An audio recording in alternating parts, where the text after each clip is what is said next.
Quero também me permitir dar um cumprimento, além de reconhecido, muito afetuoso para a Glaucia e para a Eliana, minhas companheiras de outras empreitadas. Dizer que eu achei extremamente interessante as intervenções de vocês, dizer que a pesquisa de Lia a respeito dos privilégios simbólicos da branquitude, ela ainda se coloca como inovadora, porque ainda é difícil esse reconhecimento, né? E que me parece que exatamente por isso, por essa questão, né, dos privilégios simbólicos da branquitude, que a gente ainda vive entre nós momentos como esse, de descredenciamento de falas, eu acho que foi o que a Jesus comentou, né? Mesmo que sejam falas tão apropriadas, de excelência e com tanto brilhantismo, né? Me parece que são esses privilégios de branquitude e de gênero masculino, eu acrescentaria, na minha visão de ver o mundo e de ver como a sociedade se estrutura, que ainda, né, se vivencia episódios como esse. Eu fiquei pensando em muitas coisas e tive que elencar pouquíssimas, né? Então pensei em generosamente pedir que vocês pudessem refletir um pouco mais conosco sobre um aspecto que Lia colocou quando estava apresentando a pesquisa, de que nas tuas entrevistas, Lia, pareceu que as pessoas muito ricas estavam, inclusive, muito distantes da população negra. Você se entende bem? E que, por isso, até parecia que não ameaçavam tanto na disputa, por exemplo, por empregos, enfim, em outras situações de disputas mais diretas, né? Gostaria de refletir que, na minha compreensão, na verdade, os muito ricos nem precisam entrar nesse tipo de disputa, porque detêm o poder dos meios de produção, né? E é o que faz, então, com que uma empresa, por exemplo, não contrate pessoas negras. Então, não precisa nem entrar na disputa direta, né? Vem de cima. E que me parece que, para o enfrentamento de situações como essa, o movimento de luta pelos direitos civis nos Estados Unidos nos ajudaram muito nisso quando introduziram o conceito da discriminação indireta, né? Exatamente para tentar fazer o enfrentamento desse tipo de desigualdade resultante, né, disso. E outro aspecto que eu havia elencado era para Jesus, mas que eu entendo que já foi comentado no bloco anterior e que tinha a ver com a forma como a violência incide sobre as mulheres, né? E que como violência racial, violência sexual e violência de gênero formam aí um entrelaçamento, uma interseccionalidade que, então, nos afeta de uma maneira bastante particular. Mas entendo que já comentamos bastante disso. Muito obrigada por essa oportunidade.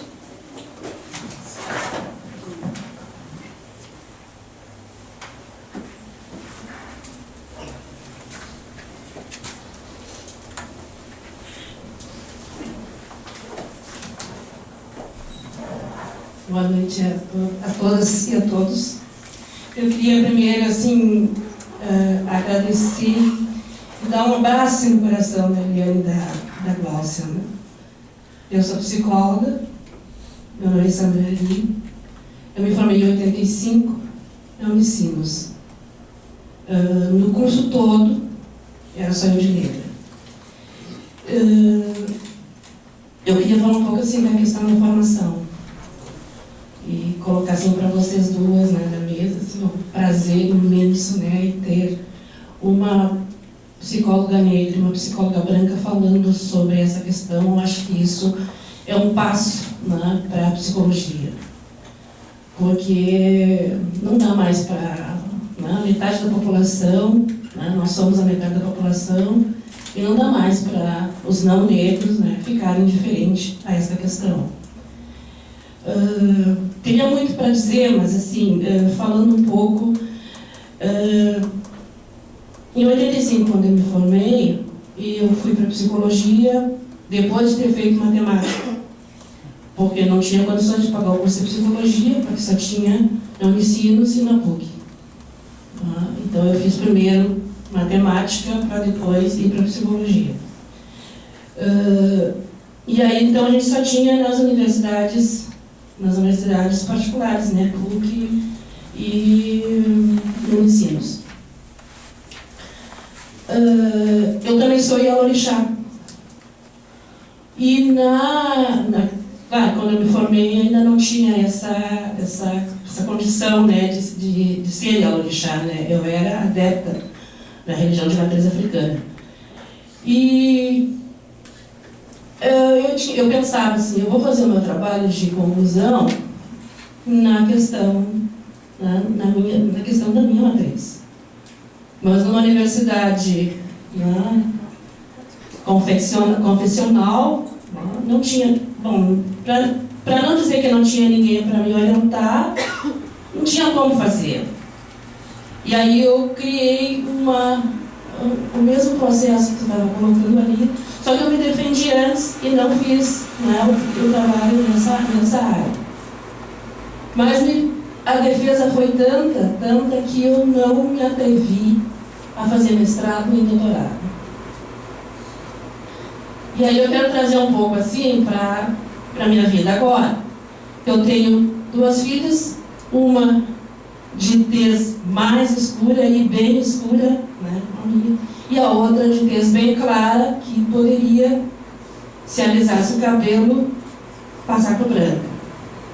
E daí é que escolheu fazer psicologia, embora as pessoas achem que a outra, né, que é mais parecida comigo, a que escolheu fazer psicologia é a mais clara.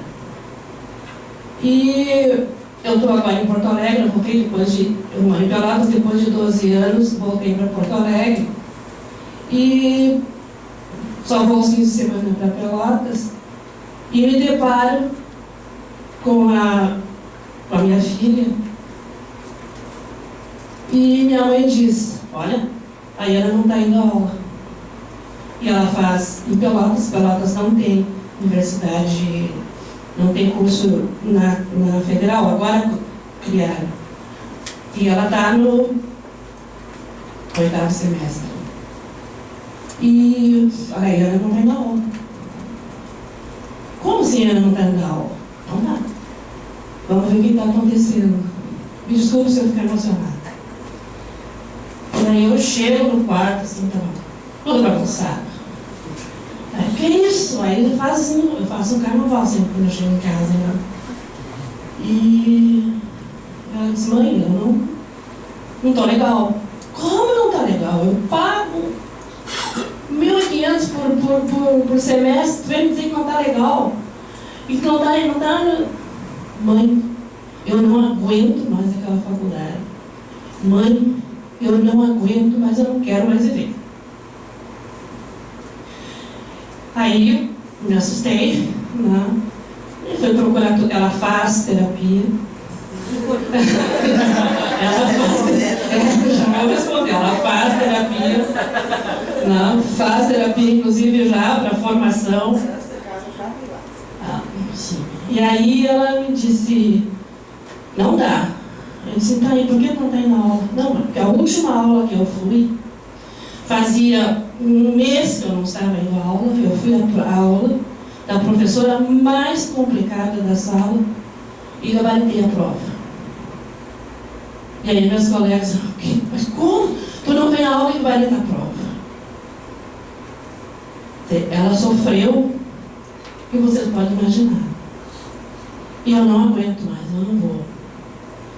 Aí eu disse, mas tu já está, inclusive, tentando começar a fazer o teu trabalho de conclusão. Mas eu acho que é o trabalho de conclusão, porque ela também é orixá. E diferente de mim, ela resolveu fazer os arquétipos de matriz africana.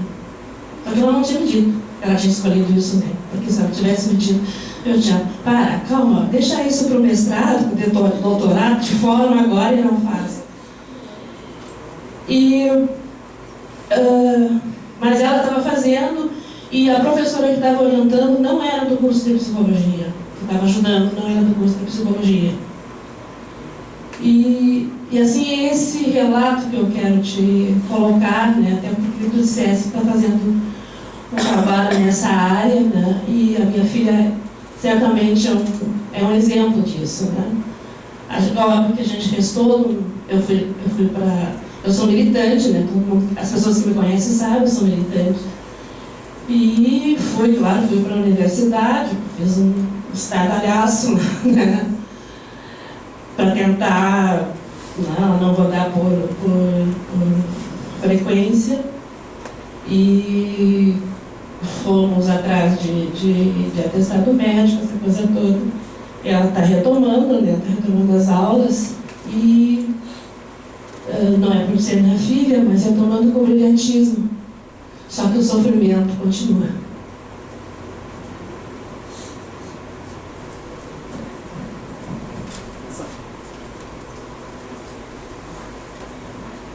Boa noite a todos, né? Me sinto privilegiado em participar desse evento. Agradecer à mesa pelo esclarecimento de muitas dúvidas, de muitas questões inquietantes, né? E reflexivas, assim. Gostei das duas palestrantes, excepcional, os dois posicionamentos. A questão que você falou da sua filha, quando ela tinha aproximadamente uns 4 anos, referente à cor, e quando ela era cor-de-rosa, eu questionei a minha mãe, quando ela era menor, porque minha mãe ela é negra, só que com a pele clara e tem o cabelo liso. E o meu pai é negro, de pele mais escura, assim. Aí falou dessa questão, né, da pele mais clara, da pele mais escura. Eu era criança, não entendia. Aí a minha mãe me explicou, mas olha meu nariz, olha os teus irmãos, olha aqui. Aí começou a me explicar o que era o ser negro e que não era necessário somente ter a pele escura. E aí, tanto que eu tenho um irmão mais claro, eu sou mais escuro e todos somos negros. Muito felizes por ser negros. Referente a essa questão, era isso. Referente às cotas, né? A Zero Hora fez, no início desse ano, fez uma contagem de tempo desde o início das cotas até agora. E muitos negros que tinham iniciado não tinham concluído e muitos tinham abandonado. Aí você também falou dessa questão de, na hora da verdade, como se diz, né, de provar a que venho, a pessoa trava. Mas ninguém disse que é fácil. Ninguém falou que é fácil. E quem acha que é fácil, tanto para branco quanto para negro, é muito difícil. A academia é muito difícil. E só que para a questão do negro, tem toda aquela questão da bagagem, né? Que dependendo não teve uma base do ensino fundamental ou do ensino médio adequada, mal conseguiu fazer um supletivo, ou tanto no ensino fundamental quanto no médio no supletivo, e não chegou preparado para o vestibular, aí consegue passar, muitas vezes na questão, faço curso de educação física, né? Incompleto, em faculdade privada, mas fiz Págua com muito esforço, com muita dificuldade, e até me formar vai demorar, mas eu vou conseguir me formar. Gostaria de participar de um vestibular da URGS, já participei, prestar vestibular da URGS, mas é muito difícil porque eu não tenho essa bagagem, tenho essa consciência que eu não tenho essa bagagem. E quando fala que muitas vezes é questão só de esforço, olha, se fosse por questão de esforço, teríamos muitos Joaquim Barbosa, teríamos muitos Heraldo Pereira, teríamos dezenas desses exemplos aí. Então, a questão não é só esforço, é muito mais que isso. Então, essa questão de fato não é fácil. Passar no vestibular da URGS é muito pior ainda se formar. É muito difícil, porque por trás do estudo tem toda uma gama de situações referente à família, referente a onde vem e assim por diante. O terceiro destaque que eu fiz aqui é referente ao senhor Por gentileza, o seu nome, o senhor falou primeiro. Meu nome é Padre Eloy Osvaldo Ruela de Gargão. Ok, Padre Eloy, obrigado. O Padre Eloy, dentro de muitas coisas que ele falou no início ali, ele falou que dependendo do que ele falasse, ele ia apanhar aqui. E muitas coisas que se referem ao negro, o negro não teria condições de revidar intelectualmente, verbalmente, e sim teria que partir para a agressão. E isso não é verdade. Aqui o senhor não vai apanhar aqui e torce para ter lugar nenhum, porque nós estudamos, nós nos qualificamos para revidar qualquer tipo de preconceito de maneira pacífica e com argumentos sólidos para que as coisas fiquem esclarecidas e a questão física não venha a acontecer, igual já aconteceu nos Estados Unidos há muitas décadas atrás. E, infelizmente, em algumas situações, a agressão é tamanha que não tem outra situação a não chegar a esse ponto. Eu faço essa expressão sempre porque eu sou um pouco assim, meio agressivo e mal criado. Eu digo isso em todos os ambientes, né? Não é só o ambiente técnico. Ok, então eu só queria dar só essa pincelada nessa situação. Nada pessoal contra o senhor. Muito bem, ok? obrigado. Obrigado. E a questão do ser negro, assim, quando eu comecei a frequentar lugares um pouco melhor, assim, a título de um pouco melhor baseado na sociedade, né? Porque como eu vinha muito de ponto de vista, né? Uma vez eu fui num restaurante no Riverside, que tinha ali no Praia de Belas, aí no terceiro piso, né? Do lado, perto da livraria Saraiva. Ela não existe mais, em Porto Alegre isso. E quando eu fui entrar, eu travei, porque até então eu não tinha ido num restaurante daquele gabarito, a minha mão suava, o meu corpo tremia, e eu me senti muito... aquele complexo de inferioridade, né? E aí eu entrei no lugar, não me senti bem, fui para casa, e aí conversando com pessoas, assim, sabe, isso aconteceram outras vezes também, mas aí eu vi que não, até então as pessoas não tinham nenhum preconceito comigo, eu estava me boicotando. E aí eu passei a me apropriar de informações e autoconfiança e passei a ter uma postura mais firme, assim, e vi que até então ninguém estava ali para me agredir, e muito menos eu para agredir ninguém, sim para dividirmos um espaço em harmonia. Então, graças a Deus, hoje eu consigo ir a qualquer lugar com a cabeça erguida, não me sendo menor que ninguém e nem que alguém seja maior que eu. E simplesmente viver em harmonia e procurar a igualdade de todas as formas. Obrigado pela atenção de todos, e é isso. Por favor. Como é que é teu nome? Adriano. Desculpa, Adriano Soares Farias. Muito prazer. Eu adorei te ver falar e vou ficar de longe torcendo para que tu realize teu sonho de concretizar a faculdade. Isso é demais. Eu também, parabéns. É demais a maneira que te expressou. Boa noite a todos e a todas. Meu nome é Jorge Antônio Rodrigues, eu sou de Caxias do Sul também, assim como os companheiros, meu operário metalúrgico. Apenas uma constatação que talvez não esteja, digamos, ao alcance do debate proposto, mas uma constatação. Acabamos de sair do velório hoje, um companheiro, um jovem, não vou dizer militante, porque ele estava no processo de formação. E aqui ele foi falar em relação à ascensão à academia. Esse jovem de 25 anos, ele cursou a faculdade de Direito, se formou agora em agosto na Universidade de Caxias do Sul, e ontem à tarde ele foi ao suicídio. E aí a minha preocupação é com o desdobramento que vai ser dado, porque esse é o segundo caso de negro com suicídio, e o outro é financeiro da Secretaria de Saúde de Caxias do Sul, braço direito da secretária, suicídio também, com 36 anos e esse com 25 anos.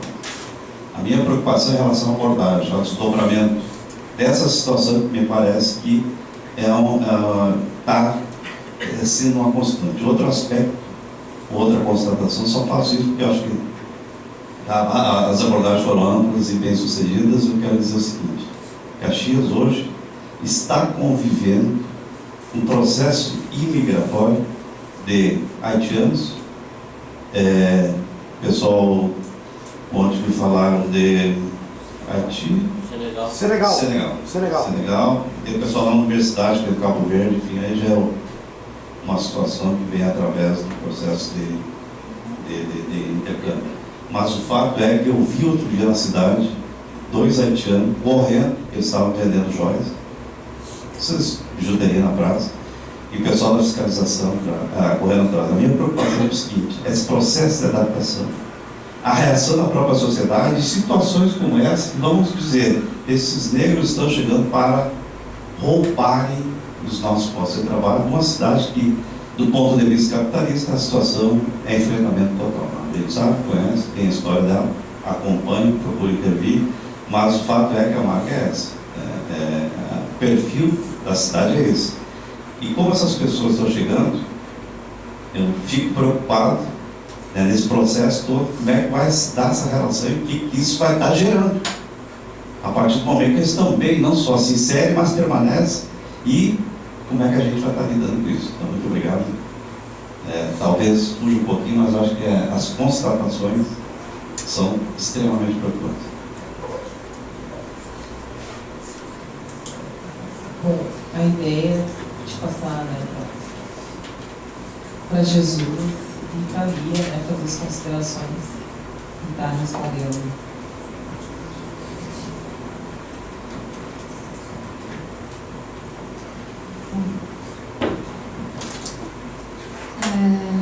Como que é teu nome, então? Magazine.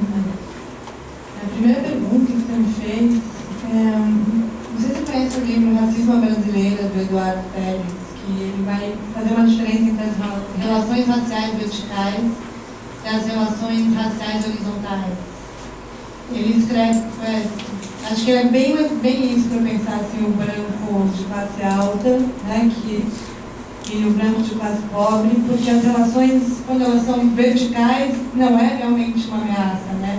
E quando elas são horizontais, são as pessoas que se relacionam, mas estão procurando os mesmos lugares. Mas poderia falar sobre classe e raça aqui horas, mas acho que não dá tempo. Então, quem quiser muito saber do assunto, eu aconselho o Racismo Brasileiro do Eduardo Teles. Agora, o Adriano, né, que falou bastante da bagagem, né, da história. E acho que uma das questões que a gente devia pensar sempre é o que mede o vestibular. Eu sempre penso que nos Estados Unidos, na época do Martin Luther King, ele não passou na prova de oratória. O Martin Luther King é um dos maiores oradores da história, e ele não passou exatamente nessa prova para entrar na faculdade. Porque o que mede o vestibular? Se você for pensar, todo o conhecimento que mede o vestibular é o conhecimento de uma cultura que a gente poderia chamar das escolas particulares, brancas, ninguém me pergunta no vestibular, as pessoas perguntam sobre França, sobre Paris, sobre a Revolução Francesa, ninguém pergunta sobre a cultura brasileira, ou qualquer coisa onde esse grupo poderia também estar privilegiado na hora de escrever ou fazer. Bom, o que mede esse vestibular? Mede o esforço dos pais sobre os filhos, mede quanto que ele pôde pagar de estudo, quanto ele pode pagar de escola particular, e também a cultura que está sendo colocada em jogo ali no vestibular é uma cultura que é predominante numa classe média branca, dos imigrantes, né, brancos. Então, o que mede o vestibular? Não é parâmetro, não é que quando fala não tem bagagem, é que a bagagem que está sendo medida é a bagagem eurocêntrica. Não é uma bagagem que está perguntando de outras culturas, etc. Acho. Só para, não vou me alongar para a gente também se entender. E olha, tanto a fala, como que é o nome? Sandra Lee. Da Sandra Lee.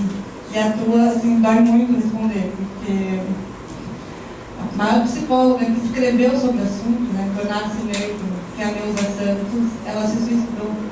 Ou seja, ela se suicidou porque não quer dizer que ela não escreveu tudo sobre o racismo, não sabia tudo sobre o racismo e o corpo dela ainda doía. Ela se jogou se estatelando no chão. É no corpo que dói. Você pode ter a maior racionalidade sobre o sofrimento. Ou se você for pensar, eu fico pensando, o Primo Levi era um sobrevivente da Segunda Guerra. Ele se suicidou 40 anos e todo mundo diz, depois do Holocausto, né? Que ele se suicidou porque ele morreu em Auschwitz 40 anos depois.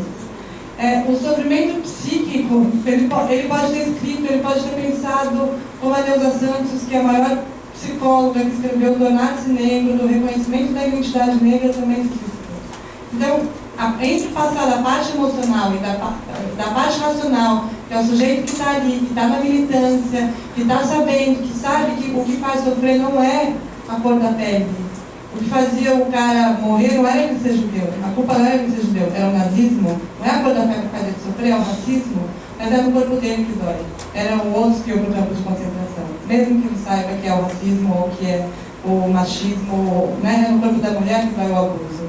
Então, essa parte racional para passar para a parte simbólica, eu não sei, não vai doer sempre. O cara pode estar na militância há anos, ele vai entrar no restaurante, vai ser barrado, vai doer.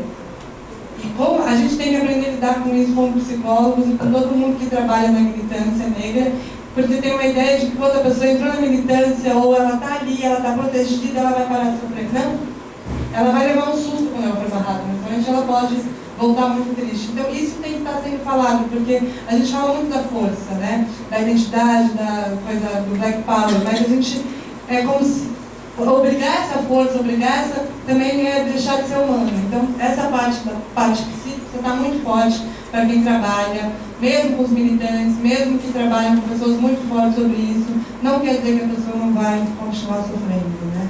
Mesmo a tua filha sendo filha de militante, ela estuda num lugar que provavelmente as pessoas, né, têm preconceito contra a cultura, que é a cultura que ela quer escrever, contra o trabalho que ela quer escrever, com ela lá. Mesmo que sendo filha de uma militante que sabe do assunto, que, né, que se assume como negra. Acho que é isso.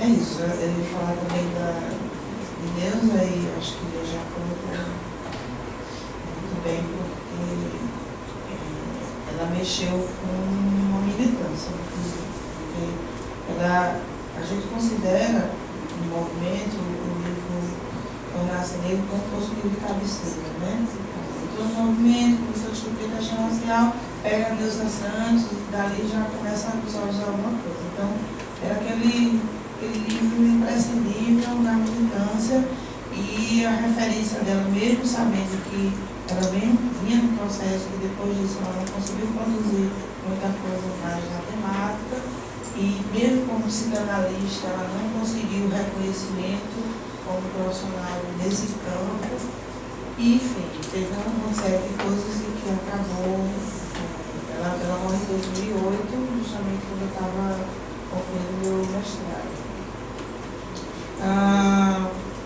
Eu fiz até uma homenagem na minha dissertação. E é isso, é esse o lugar que eu trago para a reflexão da psicologia, o que a psicologia tem a ver com isso. Né? Então a gente não pode conceber uma ciência que não possa contribuir de forma efetiva para entender esse processo psíquico, né, tão doloroso que é a consequência do racismo do sujeito negro. E, para ser objetiva também, a questão que você falou, Maria Luísa, eu lembrei na sua fala de que a gente não lei do Boi, de 1962, que ela facilitava a entrada de filhos de agrônomos e fazendeiros nas universidades federais, universidade de agronomia, zootecnia, veterinária, sem fazer vestibular, e muitos sem fazer curso médio, só pelo fato deles serem filhos de agrônomo e eles não tiveram acesso a estudo, não puderam estudar em algum lugar, então eles tinham acesso. O privilégio, né, e que ninguém questionou essa porta para eles. Essa quadra, que ainda existe. Subitamente, ela ainda existe. Isso. Tá lá, ela pré-existe, né? Não é uma estrela na agronomia. Ela pré-existe. E aí, falando, Adriano, também quando você traz a questão dos cotistas, eles teve um estudo, não sei te dizer qual é a referência, mas que fez, me parece que na UNB, o levantamento da produção, né, dos cotistas, não, foi na UFRJ. dos cotistas em relação aos outros, e o resultado é que o rendimento dos cotistas foram superiores aos outros alunos, né? Mesmo com desistência, mas o percentual de desistência de cotistas foi menor, inferior à desistência dos demais, o que não simbolizava que a desistência tinha uma relação direta com a questão das contas, né? Por outro lado, esse aluno que não faz na Universidade Federal, ele tira da goela um dinheiro para pagar uma universidade particular, para ser profissional como os demais. Consegue, mas além de ter que ralar, estudar, talvez a gente tenha aí níveis de exigência diferentes em faculdades que têm um nível de exigência menor em relação ao que se cobra dos alunos, mas eles têm que estudar, têm que se preparar, têm que fazer todas as etapas, passar todos os anos na faculdade para poder chegar no final. E além disso, ele tem que trabalhar, ganhar dinheiro para poder pagar o estudo dele. E aí eu fico pensando, o que é isso? Né? Então, por que ele não pode ficar sem trabalhar e estudar numa pública, e ele tem que ralar e trabalhar, além de dar de comer para a sua família, ele também tem que pagar a sua faculdade durante tantos anos. E às vezes ele desiste porque ele não consegue terminar de pagar o curso. E aí está na linha do que você falou. Né? E para fechar, vocês dois trazem essa vivência que a gente estava falando aqui. Vocês trazem o relato dessa dor, né? de forma diferente. Né? E o meu sentimento com vocês é de fraternidade, né? E de entender que a gente não tem uma outra forma a não ser enfrentar esses momentos da melhor forma que a gente sabe, como você falou, não necessariamente batendo, mas também se a gente perder o controle, Adriano, em algumas situações onde a gente é agredido, é preciso ser compreendido também, que as pessoas perdem o controle. Mas aí quando a gente pode, é sempre que a gente pode, até porque a gente precisa disso, porque quando a gente perde o controle, a gente perde a razão, como você falou. Né? Mas é importante que a gente saiba que o descontrole está para todos que são atendidos de alguma maneira. Né? Não para uns e para outros não. Até porque baixar a cabeça já fizeram isso o tempo todo, já pediram para a gente baixar a cabeça o tempo todo, e a gente não pode baixar a cabeça o tempo todo. A gente tem que ser cuidadoso com isso. Tá? E eu espero que vocês consigam.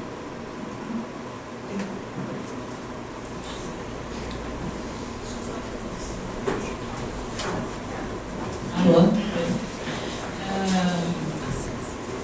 Antes de a gente agradecer a participação de todos aqui nessa noite, eu acho que cabe também a gente fazer um agradecimento que tantos fizeram a nós, mas esse momento que a gente está vivendo aqui hoje, ele é um tema de casa, né? Um tema de casa que eu e a Eliana trouxemos quando a gente participou do primeiro encontro de psicólogos negros e pesquisadores de relações raciais e subjetividade.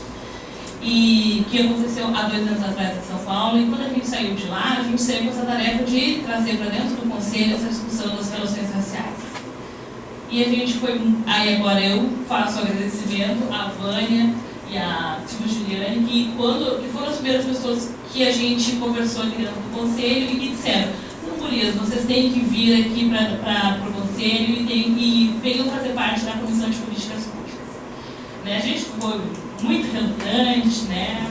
Um pouco de preguiça, a gente vinha, não vinha, mas aí agora esse ano a gente engrenou uma discussão bem legal com a Comissão de Políticas Públicas e que culminou nesse evento que a gente compartilhou com vocês hoje. E então, por isso, o meu agradecimento às gurias que nos fizeram a primeira chamada e também a todos os outros componentes da comissão que estão com a gente hoje, que quando a gente trouxe a proposta desse evento, foram parceiros, disseram: não, vamos lá, vamos fazer.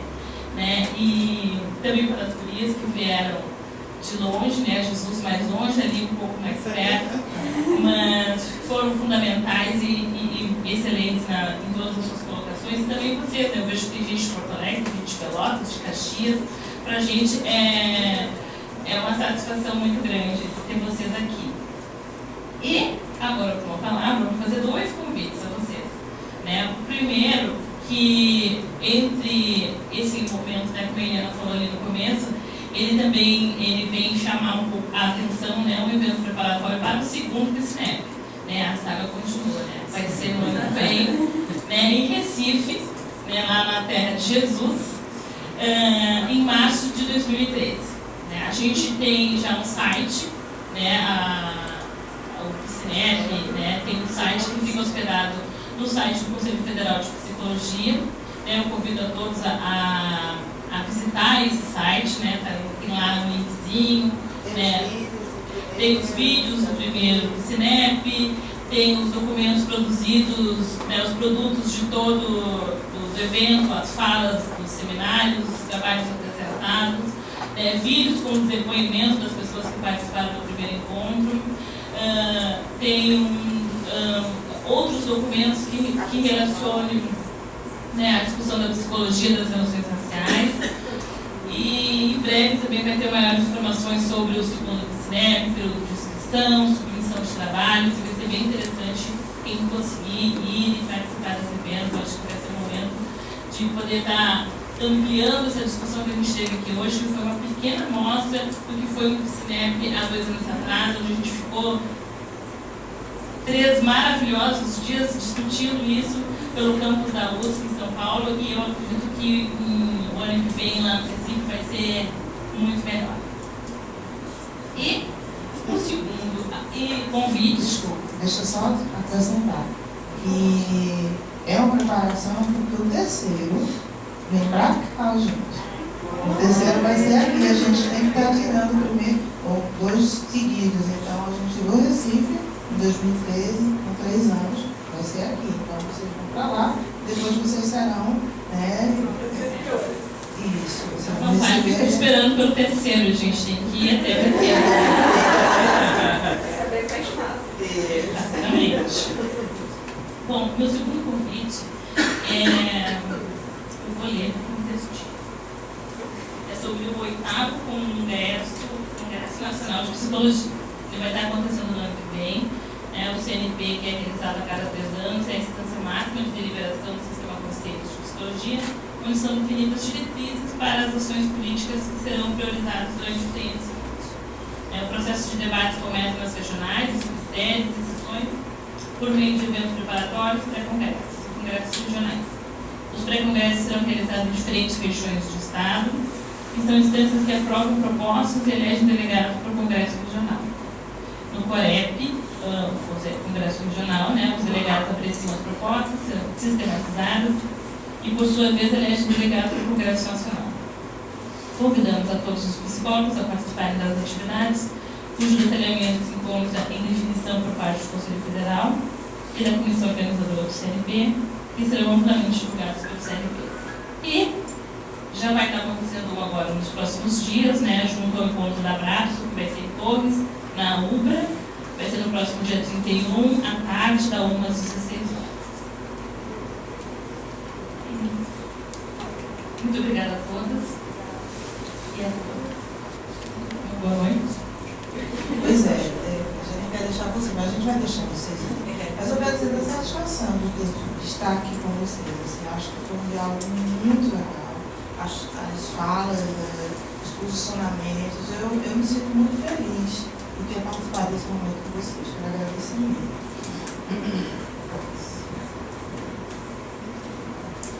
Também quero agradecer você pelo convite.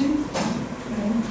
E todo mundo estava aqui, porque eu vi que todo mundo estava prestando atenção, né? Olhando, muito participativo, né?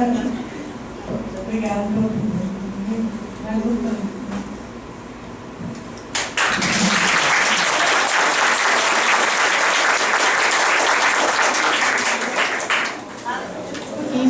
Esqueci de passar para as nossas palestrantes um minuto.